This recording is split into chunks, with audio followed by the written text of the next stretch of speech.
વિદ્યાર્થી મિત્રો, chapter number 12 ખનિજ પોષણમાં આપણે ગુરુ પોષક તત્વની વાત કરી રહ્યા હતા કે તેમના નામ, સ્ત્રોત, પ્રાપ્ય સ્વરૂપ અને મહત્વ, મુખ્ય કાર્ય, જેમાં બેની વાત આપણે કરી ગયા હતા. એક ફોસ્ફરસ બિન ખનિજ તત્વની તો વાત કરી ગયા. હવે ગુરુ પોષક તત્વ એમાં એક ફોસ્ફરસ અને બીજું પોટેશિયમની વાત કરી ગયા હતા. હવે ત્રીજું આવશે. આ બધાનો જ સ્ત્રોત કયો છે તો કે ભૂમિ. સ્ત્રોત કયો આવશે? ભૂમિ. તો હવે આપણે વાત કરીશું. ત્રીજું આવશે મેગ્નેશિયમ. કોની વાત કરીએ છીએ હવે આપણે? મેગ્નેશિયમ. તો ચોન પછી પીકે, હવે મસ્કા એટલે મેગ્નેશિયમ. તો જ્યારે આપણે મેગ્નેશિયમની વાત કરીએ તો એની સંજ્ઞા શું આવશે? Mg. મેગ્નેશિયમની સંજ્ઞા આવે છે Mg અને એનું પ્રાપ્ય સ્વરૂપ છે Mg+2. હવે હમણાં જ આપણે જ્યારે ગઈ વખતે વાત કરી હતી ત્યારે આપણે એનું સૌથી પહેલું કાર્ય તો શું જોયું હતું? તો મેગ્નેશિયમ ક્લોરોફિલના બંધારણમાં જરૂરી છે. બીજું કાર્ય આપણે જોયું હતું કે મેગ્નેશિયમ જે છે એ રૂબિસ્કો અને બીજો જે ઉત્સેચક છે ફોસ્ફોઇનોલ પાયરુવેટ કાર્બોક્સાઇલેસ, આ ઉત્સેચકની સક્રિયતા માટે પણ જવાબદાર છે. તો આગળ જે આપણે ભણી ગયા હોઈએ એ જ અત્યારે આપણે યાદ કરવાનું હોય આ જ ચેપ્ટરમાં, બરાબર? તો ક્લોરોફિલના બંધારણમાં જરૂરી છે. ક્લોરોફિલના બંધારણમાં જરૂરી છે ઉત્સેચકોની સક્રિયતા માટે. ઉત્સેચકોની સક્રિયતા માટે પણ મેગ્નેશિયમ જરૂરી છે. અને ત્રીજું એવું કહે છે કે ડીએનએ અને આરએનએ સંશ્લેષણમાં પણ મેગ્નેશિયમ જરૂરી છે. શેમાં? ડીએનએ અને આરએનએ સંશ્લેષણ. ડીએનએ આરએનએ સંશ્લેષણમાં એટલે કે ડીએનએ અને આરએનએની બનાવટમાં પણ મેગ્નેશિયમ જરૂરી છે. તો આ મેગ્નેશિયમ જે છે જે આપણે જમીનમાંથી પ્રાપ્ત કરીએ છીએ, કયા સ્વરૂપે પ્રાપ્ત કરીએ છીએ? Mg+2 સ્વરૂપે પ્રાપ્ત કરીએ છીએ. તો એનું શું થયું? મહત્વ થયું. એનું મહત્વ આપણે આ વાત કરીએ છીએ. હવે ચોથું જે ખનિજ તત્વ છે એ આવશે સલ્ફર. તો સલ્ફરની સંજ્ઞા આવશે S. ચોથું ખનિજ તત્વ કયું? સલ્ફર. એ પણ ક્યાંથી મેળવીશું? આપણે ભૂમિમાંથી જ પ્રાપ્ત કરીશું, જે SO4-2 સ્વરૂપે પ્રાપ્ત થશે. કયા સ્વરૂપે? SO4-2. હવે સલ્ફર જે છે એ ઉત્સેચકની સક્રિયતા, પછી જલ સંતુલન, જલ આવે એટલે જોડે આયન સંતુલન લખી જ દેવાનું, બરાબર? આયન સંતુલનમાં જવાબદાર છે. પણ હવે એની સાથે સાથે જો કેટલાક વિટામિન માટે પણ જવાબદાર છે, વિટામિનના સંશ્લેષણ માટે પણ. એમાં પણ મુખ્ય ઘટક તરીકે છે. તો વિટામિનનું નામ છે થાયમીન, એટલે કે B1 વિટામિન. વિટામિન થાયમીન.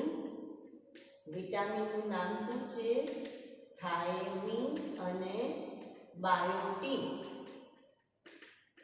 થાયમીન એટલે B1. Vitamin B1, B2, B3 હોય તો એમાંથી B1 જે છે એને થાયમીન કહેવાય. પછી વિટામિન બાયોટીન માટે coenzyme A ferredoxin. Coenzyme A ferredoxin. Ferredoxin આગળ આવશે. ફેરેડોક્સિન 13મા ચેપ્ટરમાં. ફેરેડોક્સિન આના મુખ્ય ઘટક તરીકે હોય છે. મુખ્ય ઘટક તરીકે શું આવેલું છે? તો કે સલ્ફર આવેલો હોય હોય છે. અને સિસ્ટીન અને મિથિયોનિન જેવા જે એમિનો એસિડ છે, સિસ્ટીન અને મિથિયોનિન માં આપણને શું જોવા મળશે? સલ્ફર જોવા મળશે. આ એમિનો એસિડના નામ છે, સિસ્ટીન અને મિથિયોનિન. આ શું છે? Amino acid. તો આવા એમિનો એસિડમાં શું જોવા મળે છે? તો કે સલ્ફર આપણને જોવા મળે છે. તો સિસ્ટીન અને મિથિયોનિનમાં આપણને સલ્ફર જોવા મળશે, SO4-2 સ્વરૂપે મળશે. ઉત્સેચકની સક્રિયતા, જળ સંતુલન, આયન સંતુલન, વિટામિન, કોએન્ઝાઇમ, ફેરેડોક્સિન, આ બધાના મુખ્ય ઘટક તરીકે આપણે એને સલ્ફરને લઈએ છીએ. અને છેલ્લે આવશે કેલ્શિયમ. છેલ્લે કયું આવશે? Calcium number 5. તો કેલ્શિયમની સંજ્ઞા છે Ca. કેલ્શિયમની સંજ્ઞા કઈ આવશે? Ca. Ca એટલે Ca+2 સ્વરૂપે એનું શોષણ થશે. કયા સ્વરૂપે પ્રાપ્ય સ્વરૂપ છે? Ca+2. હવે વનસ્પતિમાં આપણે જોઈએ તો ક્યાં જરૂરી છે? તો કે વર્ધનશીલ પેશી અને વિભેદન પામતી પેશી માટે જરૂરી. ક્યાં? વર્ધનશીલ પેશી અને વિભેદન પામતી પેશી એટલે શું? તો જે પેશી વિભાજન ક્ષમતા ગુમાઈ ચૂકી પણ હવે શેમાં પરિણમશે? તો કોષો ભેગા મળીને પેશીની રચના કરશે. અને પેશી શેની રચના કરશે? અંગની રચના કરશે. તો એને શું કહેવાય? વિભેદન કહેવાય. બરાબર? એવી પ્રક્રિયાને આપણે શું કહીએ છીએ? વિભેદન કહીએ છીએ. તો વિભેદન પામતી પેશી માટે જરૂરી. વિભેદન પામતી પેશી માટે શું જરૂરી? કેલ્શિયમ જરૂરી છે. બીજું, જે કોષ દિવાલ છે એમાં પ્રાથમિક અને દ્વિતીય કોષ દિવાલની વચ્ચે શું આવેલું હોય? મધ્ય પટલ. તો એ જે મધ્ય પટલ છે એમાં કેલ્શિયમ પેક્ટેટ તરીકે હોય છે. એટલે મધ્ય પટલમાં કેલ્શિયમ પેક્ટેટ તરીકે મધ્ય પટલમાં શેના તરીકે? કેલ્શિયમ પેક્ટેટ તરીકે આવેલું હોય છે. અને એના કારણે જ્યારે સમસૂત્રી વિભાજન થાય ત્યારે જે ત્રાકનું નિર્માણ થાય છે ત્યારે જરૂરી છે. કોષ રસ પટલની સામાન્ય ક્રિયાઓ સાથે પણ સંકળાય છે. આનું અધૂરું કાર્ય આપણે એના ઉપર લખીએ. કોષ રસ પટલની ક્રિયા સાથે સંકળાય. કેલ્શિયમ જે છે એ કોષ રસ પટલની કેટલીક જે ક્રિયાઓ છે, જેમ કે અણુઓનું વહન કરવું, તો એવી ક્રિયાઓ સાથે પણ સંકળાય છે. પછી એનાથી આગળ જોઈએ તો ઉત્સેચકોની સક્રિયતામાં અને ચયાપચયની ક્રિયાના નિયમનમાં પણ ભાગ લે. ઉત્સેચકની સક્રિયતા અને ચયાપચય નિયમનમાં ભાગ લે છે. તો આ કેલ્શિયમનું મહત્વ થયું. કોનું મહત્વ થયું? કેલ્શિયમ. કોષ રસ પટલની ક્રિયા સાથે સંકળાય. ઉત્સેચક, જો પહેલું તો આપણને ક્યાં જોવા મળશે? તો કે વર્ધનશીલ પેશી અને વિભેદન પામતી જે પેશી છે એના માટે જરૂરી. બીજું શું કહે છે? કે મધ્ય પટલમાં કેલ્શિયમ પેક્ટેટ તરીકે આપણને જોવા મળશે. જ્યારે સમસૂત્રી ભાજન થાય ત્યારે જે પેલું દ્વિધ્રુવીય ત્રાકનું નિર્માણ થાય તો એ કોની મદદથી નિર્માણ થશે? કેલ્શિયમની મદદથી. કોષરસ પટલ છે એની પણ કેટલીક ક્રિયાઓ સાથે સંકળાય, ઉત્સેચકની સક્રિયતા અને ચયાપચયના નિયમનમાં પણ ભાગ લે છે. તો આ બધા કયા તત્વો થયા? ગુરુ પોષક તત્વો. હવે આપણે કોની વાત કરીશું? લઘુ પોષક તત્વોની વાત કરીશું. બરાબર?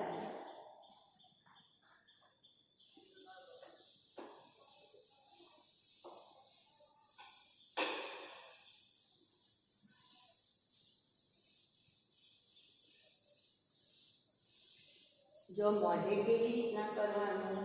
તો બે તત્વ મોઢે કર્યા હોય એ પછી 3 દિવસ સુધી એ બે તત્વ રોજે રોજ બોલે રાખવાના. બપોરે બોલો, સવારે બોલો, એમનું કાર્ય જાતે જાતે મોઢે મનમાં બોલે રાખવાનું. 2 દિવસ સુધી, 3 દિવસ સુધી સતત બે જ તત્વને મોઢે કરી એના વિશે બોલવાનું. પછી પાછા ફરી બીજા બે તત્વ મોઢે કરવાના અને 3 દિવસ સુધી લીધે રાખવાના. તો આવી રીતના મોઢે કરશો તો તમને તરત જ મોઢે રહી જશે. બરાબર? હવે ફળ આવે છે લઘુ પોષક તત્વ. તો લઘુ પોષક તત્વમાં જો આપણે સૌથી પહેલું લઘુ પોષક તત્વ જોઈએ તો પહેલું આપણે લઈશું લોહ.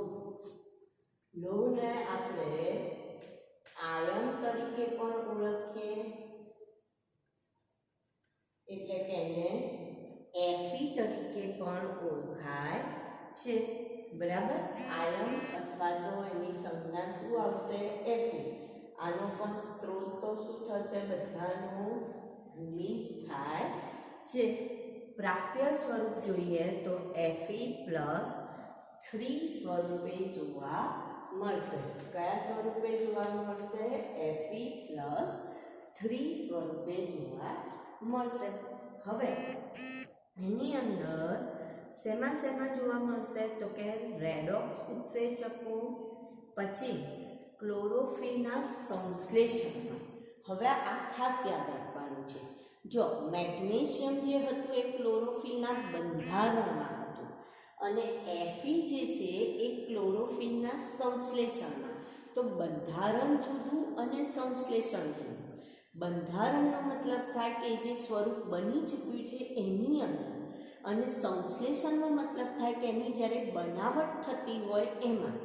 તો જ્યારે આપણે ધારો કે કોઈ એક સબ્જી બનાવી ચૂક્યા છે ને એના પર ડેકોરેશન કરીએ છીએ તો એ બંધારણ કહેવાય, અને સબ્જી બનાવવા માટે જે ઇન્ગ્રેડિયન્ટ્સ વાપર્યા એ એનું સંશ્લેષણ કહેવાય. તો અહીંયા આયન જે છે એ ક્લોરોફિલના સંશ્લેષણમાં જોડાયેલું છે. એટલે આ શબ્દ ખાસ યાદ રાખજો. ક્લોરોફિલના સંશ્લેષણમાં અને બંધારણમાં પણ જરૂરી છે. એટલે ત્યાં તમારે મિસ્ટેક ના થાય ધ્યાન રાખજો. બરાબર? પછી ફેરેડોક્સિન અને સાયટોક્રોમ જે છે એ રેડોક્સ શૃંખલાઓ આપણે જે આવશે, ઓક્સિડેટિવ ફોસ્ફોરાયલેશનની પ્રક્રિયા જે આવશે એમાં ફેરેડોક્સિન અને સાયટોક્રોમ, આવું સાયટોક્રોમ આ જે છે એના મુખ્ય ઘટક તરીકે, એટલે સાયટોક્રોમનો ઘટક CYT એટલે શું છે? સાયટોક્રોમ. જો ફેરેડોક્સિન આગળ લખી ચૂકી એટલે અહીંયા હું ખાલી સાયટોક્રોમ લખું છું. તો આ જે છે એના ઘટક તરીકે. અને રેડોક્સ ઉત્સેચકો માટે, રેડોક્સ ઉત્સેચકો એટલે કેવા ઉત્સેચકો? જે ઓક્સિડેશન અને રિડક્શન બંને પ્રક્રિયા સાથે સંકળાયેલા હોય. તો એને આપણે કેવી પ્રક્રિયા કહીએ છીએ? રેડોક્સ. તો એના માટે આ Fe જરૂરી છે. પછી Fe પછી આપણે લઈશું ક્લોરીન. તો ક્લોરીન જે છે એનું સંજ્ઞા થશે Cl. ક્લોરીનની સંજ્ઞા કઈ? Cl. અને એનું પ્રાપ્ય સ્વરૂપ શું થશે? Cl-.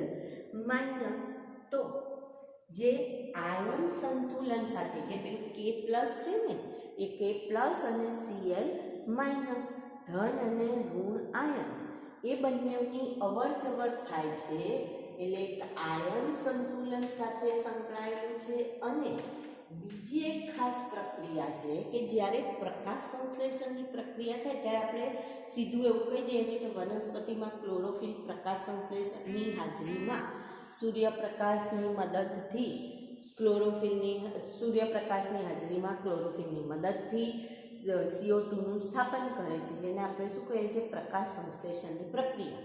તો આ જે પ્રકાશ સંશ્લેષણની પ્રક્રિયા છે એ પ્રકાશ સંશ્લેષણની પ્રક્રિયાને પણ તબક્કાવાર વહેંચવામાં આવે છે. તો એમાં પહેલી પ્રક્રિયા છે પાણીનું પ્રકાશ વિઘટન. પાણીના અણુનું પહેલું વિઘટન થશે. પાણીનું પ્રકાશ વિઘટન ફોટોલિસિસ જેને કહેવાય. તો જે પાણીનું પ્રકાશ વિઘટન છે એના માટે ક્લોરીનની હાજરી જરૂરી છે. એટલે પાણીનું પ્રકાશ વિઘટન માટે પણ શેની હાજરી જરૂરી છે?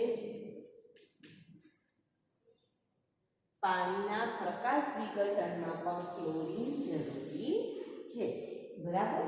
તો આ ક્લોરીનનું મહત્વ થયું. ત્યાર પછી આપણે લઈશું મેંગેનીઝ. Mn.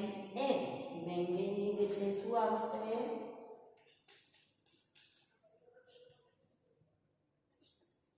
Mn. કયા સ્વરૂપે પ્રાપ્ત થશે? તો કે Mn+2 સ્વરૂપે આપણને પ્રાપ્ત થશે. કયા સ્વરૂપે? Mn+2. હવે આ પણ પાણીના પ્રકાશ વિઘટન માટે જવાબદાર છે. હવે જ્યારે પાણીનું પ્રકાશ વિઘટન થાય, પાણીનું પ્રકાશ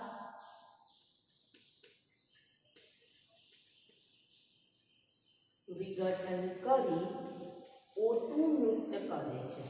શું કરશે? O2 એટલે ઓક્સિજન મુક્ત કરવાનું કામ અહીંયા પણ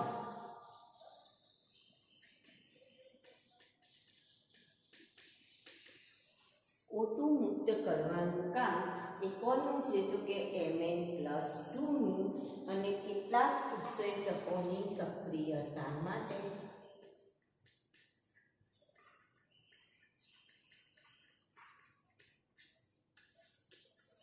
તો લો, ક્લોરીન અને મેંગેનીઝ એવા 3 આપણે લઘુ પોષક તત્વોની વાત કરી.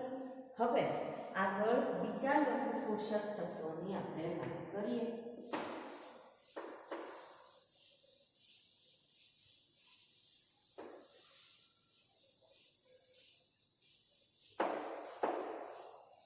તમારે આ લઘુ પોષક તત્વો આવી રીતે કોષ્ટક પ્રમાણે નોટમાં લખવાનું છે.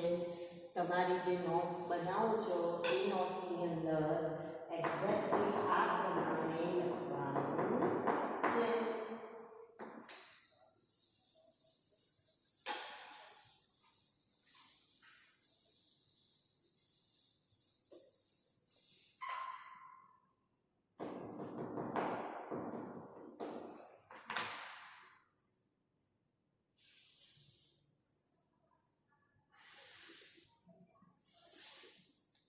સ્ત્રોત તો બધાનો કયો રહેશે? ભૂમિ જ બધાનો સ્ત્રોત છે. હવે આગળ નંબર 4 લઈએ આપણે બોરોન. તો બોરોન એ નંબર 4 બોરોન. સંજ્ઞા શું આવશે? બી. સંજ્ઞા શું આવે છે એની? બી. H2BO3 minus. H2BO3 માઇનસ અને H2BO3 માઇનસ 2. આ સ્વરૂપે આપણે એનું શું કરીશું? શોષણ વનસ્પતિ કરે છે. તો એ શેની સાથે સંકળાયેલું છે? તો પહેલું કે છે કાર્બોદિતના બંધારણમાં.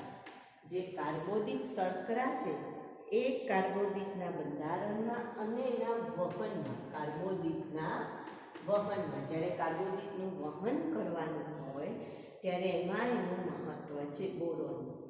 બીજું એવું કહે છે કોષ દિવાલના બંધારણમાં કોષ દિવાલના બંધારણ અને જે કેલ્શિયમ છે એ કેલ્શિયમના શોષણ માટે પણ બોરોન જરૂરી છે. વનસ્પતિમાં કેલ્શિયમના શોષણ માટે,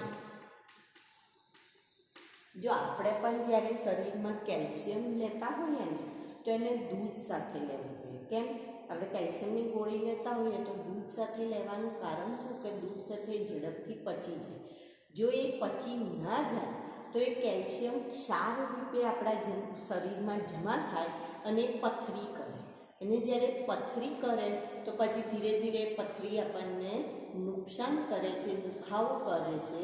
એટલે અહીંયા વનસ્પતિમાં પણ કેલ્શિયમનું શોષણ કરવા માટે શું જરૂરી છે? બોરોન જરૂરી છે.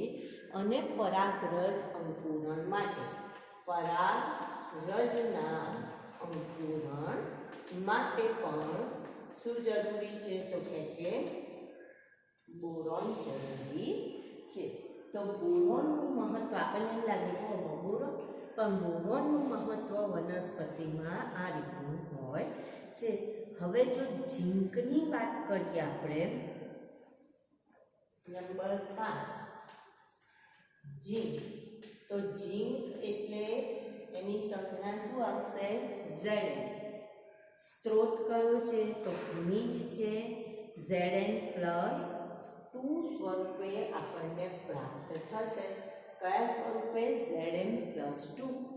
આગળ જ્યારે આપણે ખનિજ તત્વની વાત કરી ગયા હતા, આવશ્યક ખનિજ તત્વના કાર્ય, ત્યારે આપણે લખ્યું હતું કયો ઉત્સેચક લખ્યો તો?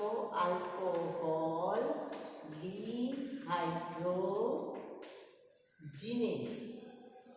આ જે ઉત્સેચક છે એ ઉત્સેચકની સક્રિયતા માટે આલ્કોહોલ ડિહાઇડ્રોજિનેઝ ઉત્સેચક જે છે એને સક્રિય કરવા માટે ઝીંક જરૂરી છે. બીજો ઉત્સેચક છે કાર્બોઝાઇલેઝ. કયો? કાર્બોઝાઇલેઝ. તો આવા જે ઉત્સેચક છે એને શું કરે છે? તો કે સક્રિય કરવા માટે ઝીંક જરૂરી છે.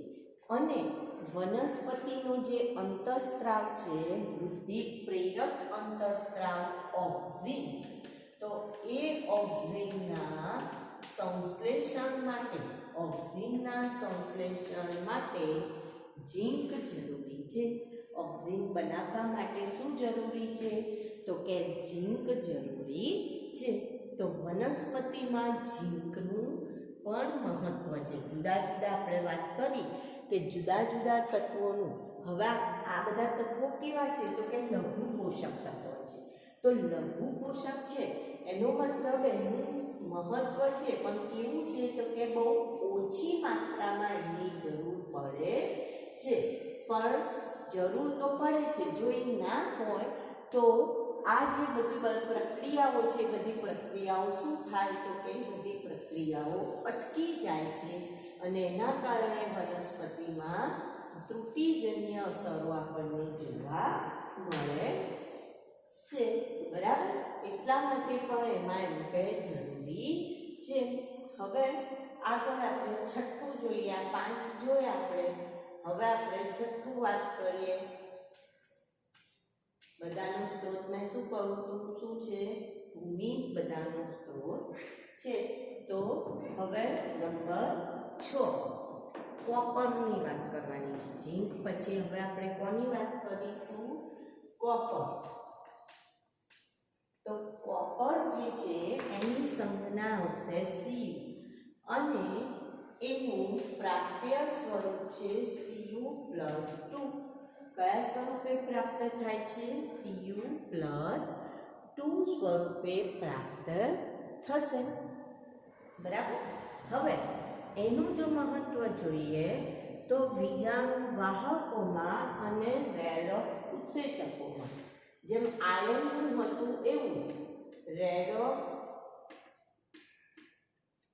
ઉત્સેચકોમાં અને બીજાણુવાહકોમાં, જેમ આપણે હમણાં બીજાણુવાહક જોયા હતા, કયા બીજાણુવાહક જોયા હતા? સેરેડોક્સિન, સાઇટોક્રોમની વાત કરી તો એમાં આપણને આ કોપરની જરૂર પડે છે.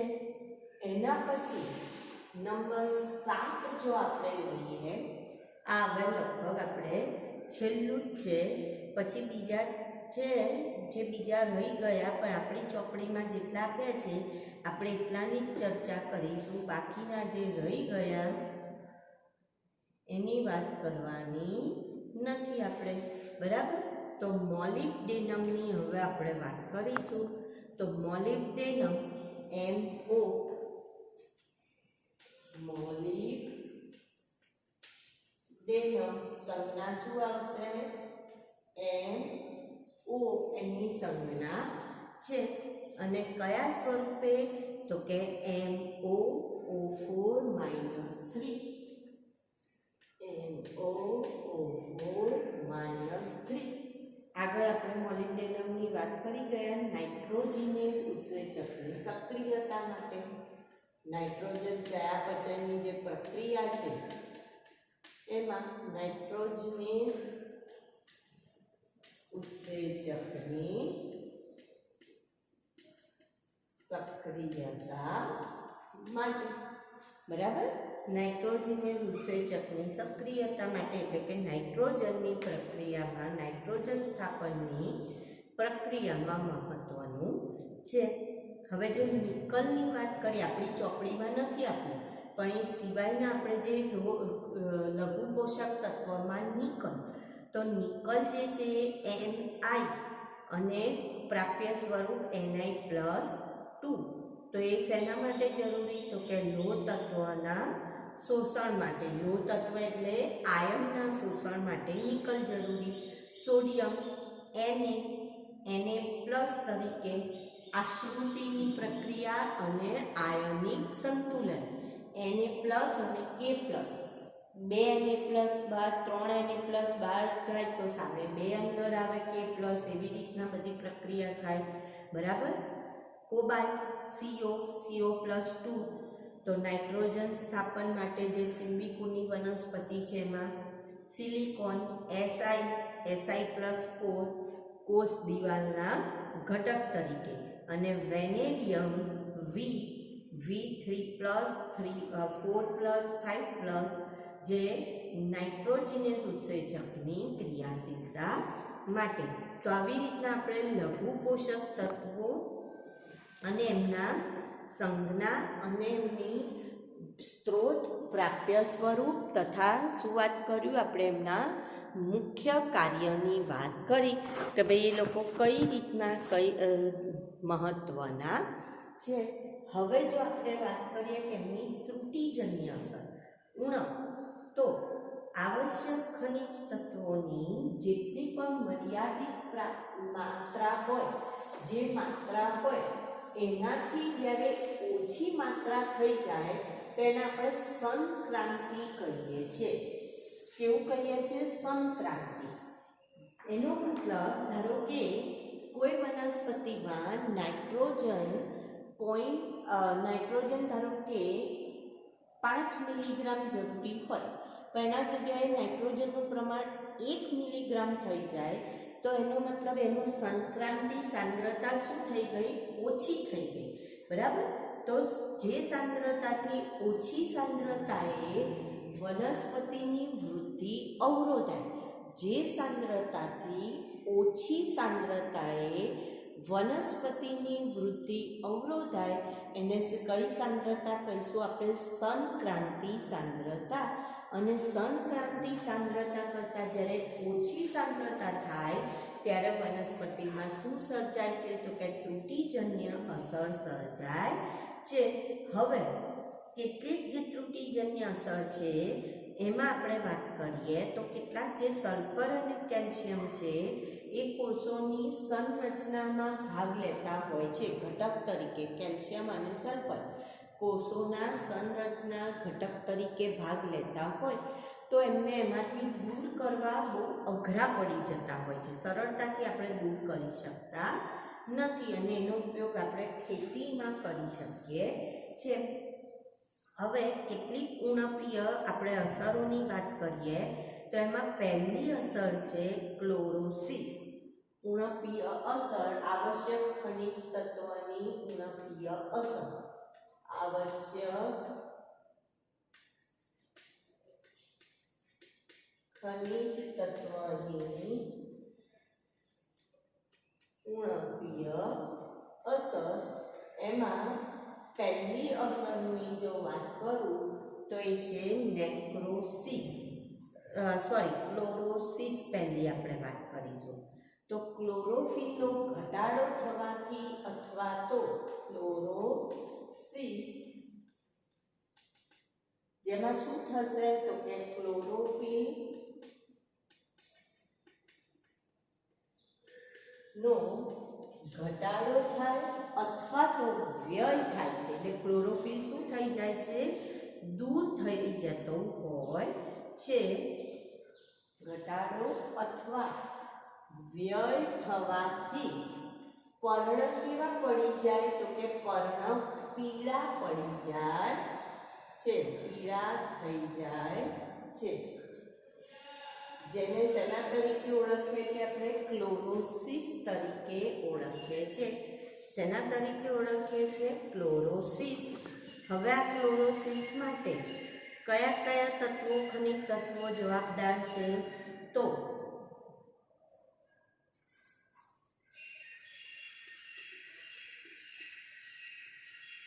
મોટા ભાગના બધા જ તત્વો આપણે આની અંદર આવી જશે.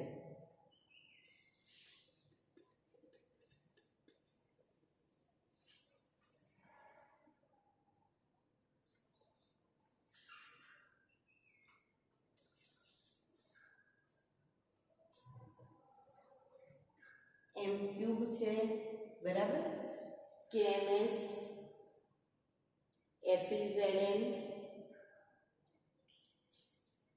MQ. આ બધાની જ ઉણપથી શું થાય છે તો કે ક્લોરોસિસ થાય છે. પછી આવશે નેક્રોસિસ. બીજો રોગ કયો છે, બીજી ઉણપથી થતો રોગનું નામ શું છે, નેક્રોસિસ. તો આ જે નેક્રોસિસ છે એનો મતલબ શું, તો નેક્રોસિસ એટલે પેશીનું મૃત્યુ, પર્ણની પેશીનું મૃત્યુ. પર્ણ પેશીનું મૃત્યુ જેને આપણે શેના તરીકે ઓળખીએ છીએ, નેક્રોસિસ તરીકે ઓળખીએ છીએ. અને એના માટે જવાબદાર ઘટકો કયા કયા છે, તો નેક્રોસિસ માટે જવાબદાર છે NKSMO.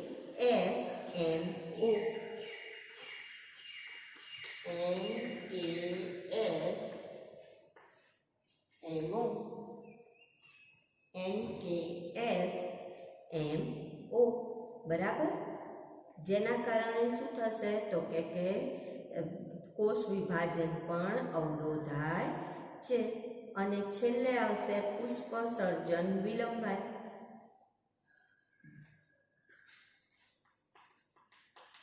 પુષ્પ સર્જન વિલંબ. તો કોના કારણે પુષ્પ સર્જન વિલંબ, તો NSMO.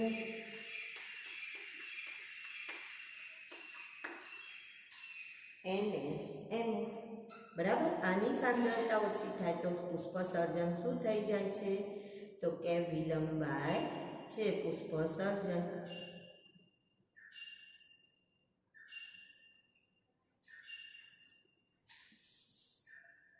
CAMGCUK.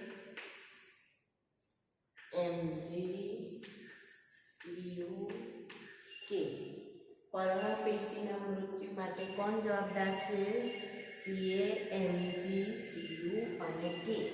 પુષ્પ સર્જન વિલંબ માટે NSMO. કોષ વિભાજન અવરોધાય એના માટે નંબર 4 કોષ વિભાજન અવરોધાય એના માટે કોણ જવાબદાર છે? તો NKSM. NKSM. તો આ પર્ણની ત્રુટિજન્ય અસરની વાત કરી આપણે, બરાબર, કે પર્ણમાં અથવા વનસ્પતિમાં ત્રુટિજન્ય અસર.